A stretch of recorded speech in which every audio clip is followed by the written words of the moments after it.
చాలామంది ఈ రోజుల్లో సంతోషాన్ని వెతుకుతున్నారు.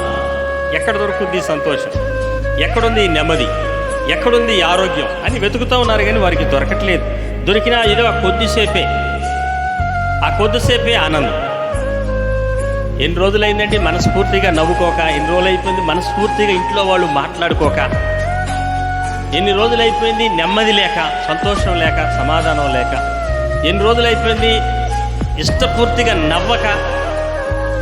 కొందరిళ్లలో నవ్వరో, ఎదుటోడు నవ్వితే ఊరుకోరు. అమ్మా, వాళ్ళు నవ్వరో, వాళ్ళు సంతోషంగా ఉండరు, ఎదుటోడిని సంతోషంగా ఉండనేరు కదా. వాళ్ళు నెమ్మదిగా ఉండరు, ఎదుటోళ్ళని నెమ్మదిగా ఉంచరు. కనుక ప్రియ దేవుని బిడ్డలారా, ఇక్కడ సంసోనును యెహోవా ఎడబాసిన సంగతి సంసోనికి తెలియకపోయెను. హల్లెలూయా.